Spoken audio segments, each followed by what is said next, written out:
So, welcome to another episode of the Growth Compass. Shout out to our sponsor, Senders. If you want to do email deliverability, it's in the description, just like every episode. But without them, it would not be possible to interview awesome people doing awesome things like Joe. Welcome. Thanks for having me. It's fun to be here and to get to chat. Good. Well, I'm really interested to hear a lot of your opinions on some different things because I think there's a blog that's available to people that you have in conjunction with some other people, and I think your writing style is very engaging. So, Oh, I appreciate that. Yeah, that's writing has always been an outlet for me. And it's a good way for me to express kind of what I'm thinking. It's kind of my natural communication style. nice. Well, good. Well, I know for a fact it'll translate. So, for anybody that doesn't know, if you could give a brief introduction of who you are and what you're building.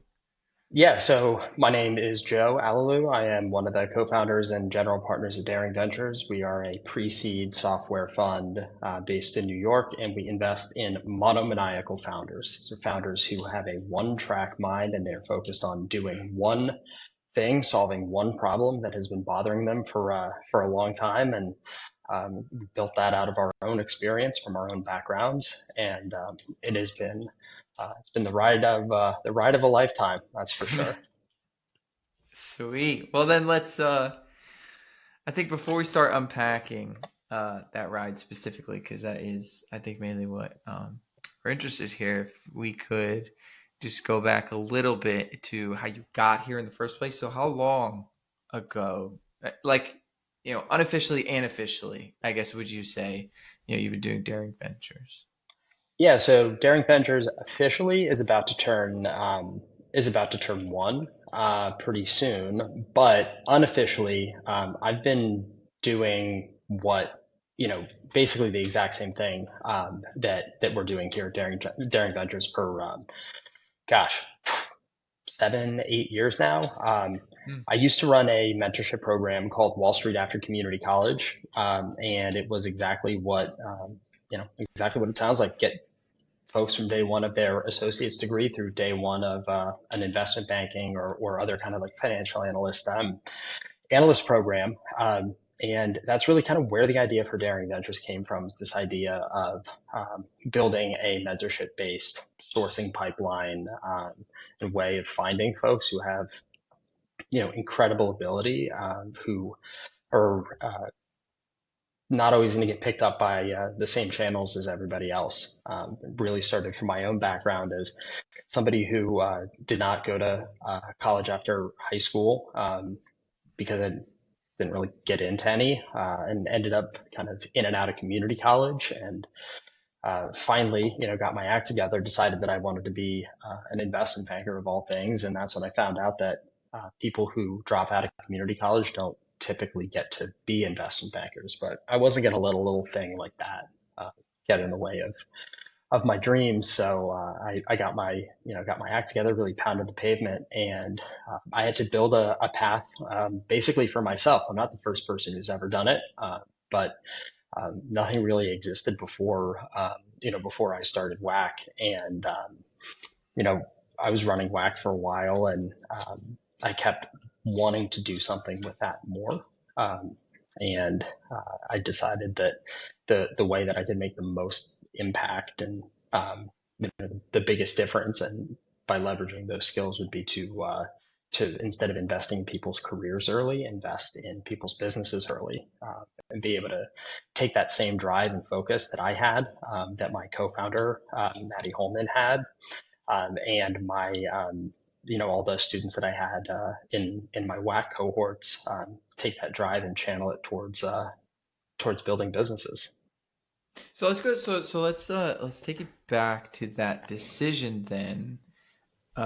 Your lifestyle at the time, like what was going through your head about, like, you're in a community college and you're looking around and you're like, you know what, investment banking, like that's what I want. Like how does that happen? Yeah, so I, I was washing cars actually. That was my job. I was washing cars at Enterprise Rent a Car, and I ended up getting through Craigslist a job, a part-time job at a boutique investment bank as an admin, just sitting at the front desk. And I didn't know what to expect when I got there. And when I got there, I saw a bunch of kids who were around my age who looked like they were having the time of their life. And that's when I decided that I wanted to be an investment banker because I like it's the beautiful naivete of not knowing what you don't know. And Yeah. that's when I discovered, the Reddit financial careers. That's when I discovered, sites like Wall Street Oasis. And, um, I was just up there posting like, hey, like I want to be an investment banker. I'm at a community college. And people were actually like, the equivalent of laughing in my face online. And some people were actually laughing in my face in real life. So, I wasn't about to let that get in my way though. It was the right time for me, and I had the right motivation. And I really thought that it was just not fair that people were going to tell me that I couldn't do something just Yeah. because of where I chose to go to school or the fact that I like didn't do well in school the first time. You know, whatever. So then, you took that drive, you made that decision, and what is that like? You started studying, you started taking some exams, applying to jobs, started networking. I don't really know what goes into. Yeah, so first thing was I had to take school seriously, whether it's right or wrong, it's just the way that it goes.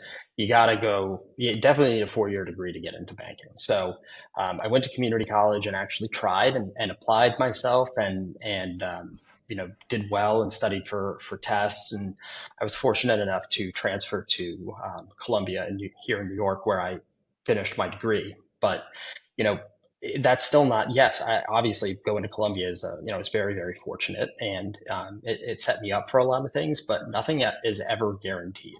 Um, it is still extremely, extremely competitive. And, when I got to Columbia, I think I did actually think that I had kind of gotten a silver bullet, and, that was going to be like my ticket in. And then I found out, no, it really is just straight up that competitive. Right. And people were looking at me up, down, and like, hey, well, you went to community college? Like, what? Like, this is super weird. Like, what? Like, like, what? You didn't, like, you didn't follow the normal path. Like, you didn't go to like the right boarding schools. Hey, you don't know all these people. You have been doing all this stuff. And uh, yeah, I still had a lot of a lot of things to overcome, and it started with talking to as many people as humanly possible, and that's really where I started discovering my monomaniacal drive for I need to get into investment banking. I left no stone unturned. I called every single person I could think of. I sent thousands of cold emails, thousands of follow-ups to cold emails, thousands of follow-ups to those, and just continued to try to put myself in the best position possible. So then we made it, right? Yeah. So Uh, what was yeah, so let's try, the emails, the calling, finally you landed a position, you graduate. How long were you in that environment? well, actually, I'll tell you something before that. So I was going through school and I had to do the summer internship thing, and I got one finally. I applied for everything, and I was just no luck, no luck, no luck. And I was getting some stuff in sales and trading. I was getting some stuff in some other things. And I finally got a position at RBC Capital Markets in their public finance investment banking group, which is basically just helping anybody who is a who's a tax exempt entity raise money. So that could be a school district, could be a city, it could be a not for profit hospital, and you know it's technically investment banking. That was the problem. It was technically investment banking. That wasn't good enough for me. I didn't want that technicality. There's nothing wrong with RBC. There's nothing wrong with munis. It's about the fact that everybody was like, wow, like it's technically investment bank. Like you technically kind of got it. So they gave me a return offer, and or I think they were going to give me one. I have no idea because I told them at the end of the summer, like, hey, I'm not coming back, so don't bother giving me one. And everyone told me that I was crazy. Like, you actually made it. Like, why on earth would you turn it down? It's like, yeah, because I didn't want to have that asterisk, all right, that technicality. So I turned it down and I bet on myself. And I went back out into the full time application pool, and which is notoriously more competitive. But I thought that at that point I actually had an edge because I had strong conviction about what it is that I wanted to do, and I was fortunate enough to have that bet pay off. And I joined Lazard in the aerospace and defense investment banking group, doing And mergers and then acquisitions, which is exactly what I wanted to do. okay. All right. So then exactly what you wanted to do, and how long were you in that position? I was there for, gosh, a few years, Yeah. doing doing the thing. But the thing that I was most passionate about was fixing that crazy, um, recruiting pipeline for other people. And that's why I started Wall Street after community college. How so you start this company sorry, so you start this position at you says Lazard, so you Mhm. saying? So you start this position at Lazard and it's a few years and then you start Whack. No, I ran Wall Street after community college while I was in investment banking. Okay. So Okay. yeah, it wasn't a company. It wasn't even a nonprofit. It was just kind of like a thing that I did for fun. Got it. Something that I really enjoyed doing, honestly. Yeah. Um, and that was my passion project. That was the thing that I did for fun. Nice. Awesome. So thank you so much for all this context first of all, because I think it brings a lot of momentum and energy into the Daring Ventures conversation. And right before we get there, I have two questions for you. What is it that you learned? Because a lot of these conversations on here are about growing, about bringing something into the world, which is something that you did with Wax, something you're doing with Daring Ventures. But there's a certain perspective that you have with small business startups, entrepreneurship, stuff like that, when you're looking at it through an M&A lens. And so through the years at Lazard, what did you learn about operating a business, running a business, starting a business? What are the things that experience taught you? Yeah, I think as an investment banker, you learn a lot of kind of important kind of high level skills and about kind of what it takes to run businesses. But I think you also learn a lot of skills when it comes to just kind of managing a whole bunch of balls that are simultaneously in the air. And um, I, I think I think that probably the biggest lesson that I learned that I apply every single day is it all comes from the recruiting process. Honestly, I think that it's just really solidified my belief that the harder you work, the luckier you get. Because when you're trying to do things that are generally very hard and generally very competitive, um, some of it just comes down to luck, right? And it's about it's about getting maximizing your plate appearances, and sometimes things just will not work out in your favor. They just won't, and there's nothing that you can really do to control that. Um, so it's about getting as many plate appearances as possible and maximizing the chances that you're going to have some of that luck break in your direction. I think you know seeing that that's truly how the world does work. I think is probably one of the most important lessons that I gathered in my experience getting into and getting through banking. Yeah. So then at the same time, then, if that's the context to entrepreneurship, running your own thing that banking gave you, what was your experience with WAC, or is it still operating? What has it been so far? Just like what did that teach you about running your own business? Yeah, so I think what that taught me is the value of finding your people, whether that is your your customers, or whether that is your the people who use your product, or whether that's the people who can benefit from something. I think it really comes down to can you not only identify a problem, but can you actually speak the language to fix it? And having spent time in community college myself, I knew the language to speak when I was going to talk to these kids, and I knew the questions that they really wanted to know because I had already sat there in that seat, and that's something that we bring to Daring Ventures every single day. It's a big part of our investment thesis. It's a big part of the way that we look at the world. It revolves around what is your right to win, and uh, understanding whether you're a founder or whether you're somebody who's going to be investing in founders or supporting them in other ways.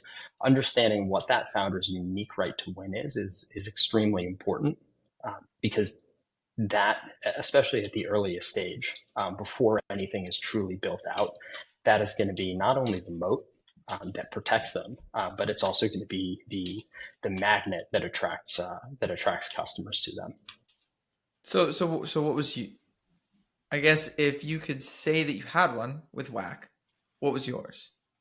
Yeah, my right to win was the fact that I had followed that path. I had sat in the same seat as them, and I knew the trouble recruiting out of community college, and I knew exactly what kind of help that they needed. I knew exactly what kind of questions that they were going to ask, and I knew the things.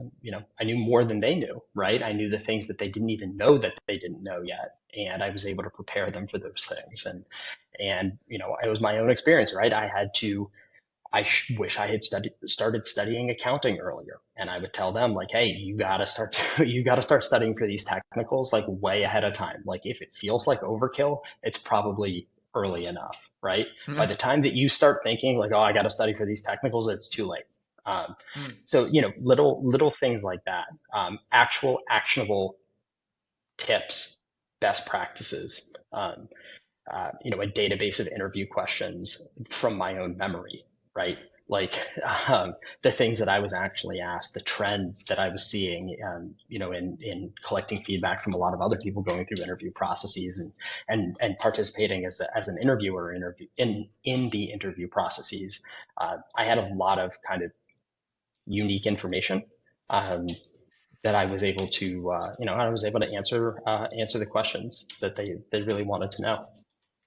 What was your experience growing that community or that business, however Yeah, was? it was tough because community colleges are, they suffer from a lot of problems that make them very, very hard to serve. So, number one, it's a generally transient, community, both in terms of faculty and staff and students, right? It's about 50% of community college students are part time. Faculty is often, adjunct faculty. They're teaching at a bunch of different community colleges. There's very few people. There's just not a lot of stability there. So Okay. it's hard to build longstanding relationships. There are not good networks of community colleges around the country. I built, what I believe to be one of the largest, if not the largest, kind of Rolodexes of contacts at community colleges, simply because I was looking around for somebody else's to piggyback off of, and I couldn't find it. There were a handful of organizations that they wanted me to pay, to have some sort of access, and I was like, well, I can just call all these people myself, I guess. So, it's very, very hard to build for that community. Extremely, extremely hard, and it's Yeah, hard yeah. to build over time. So, um, the sourcing talent really came down to grassroots word of mouth.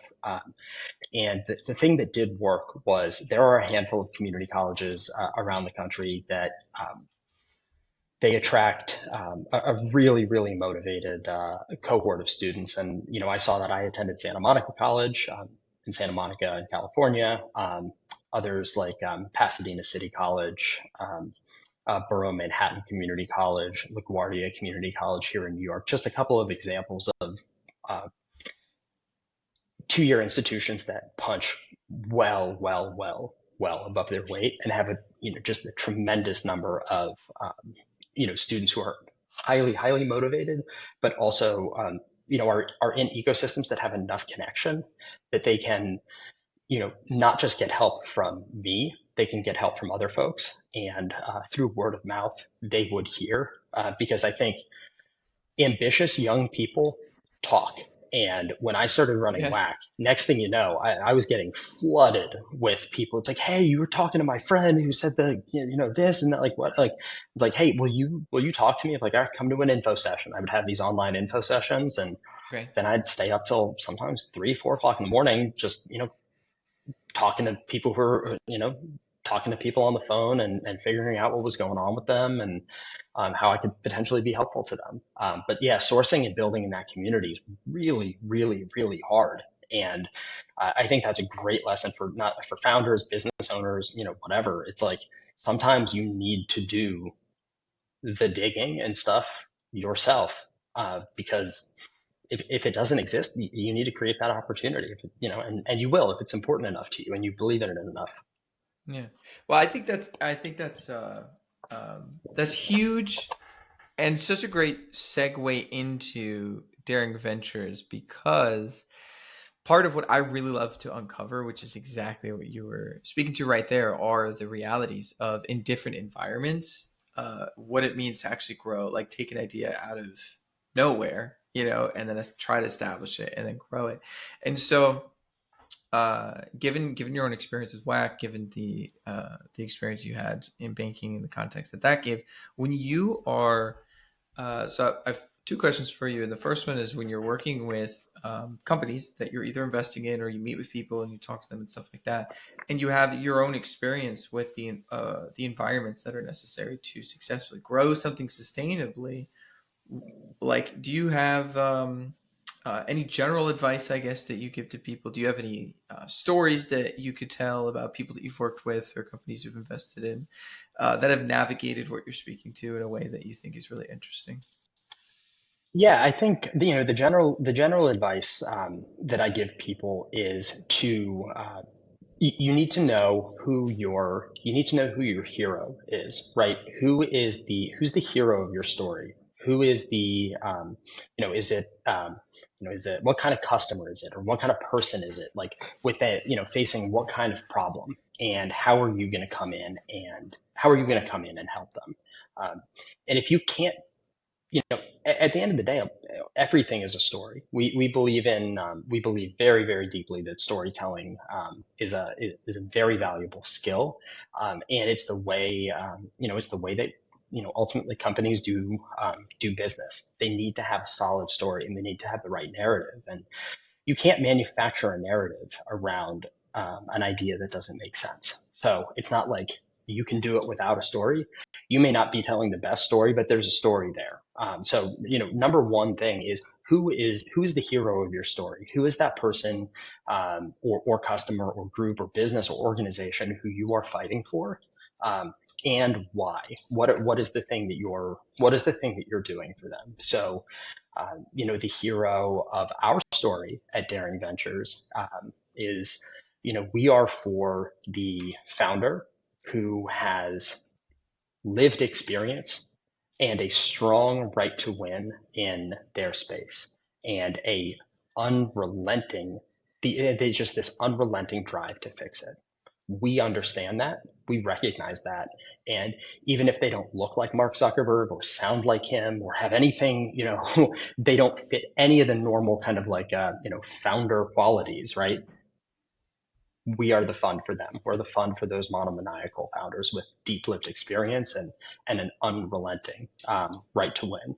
That's the hero of our story. And if founders can't tell who the hero is of their story, they need to reevaluate what they're who they're building for, what they're building, and why they're building it for them. Um, because not being able to identify who your hero is means you don't understand the customer, or you don't understand the person or entity or whatever that is driving value for your customer. That doesn't mean necessarily that you have a bad idea. It just means your value proposition and whoever is paying for it may not be in line. Sometimes that means a small pivot, rejiggering how you're thinking about a business model. But that's like kind of one of those one weird tricks that can really yield a lot of positive results. Well, another great segue because my next question was about, we talk about your experience with these these different founders and these different businesses and things like that, but your own experience growing Daring Ventures. So, given that you guys are about to be 1 year old, which happy birthday, what has your experience been growing, and what are your aspirations? There's all of this.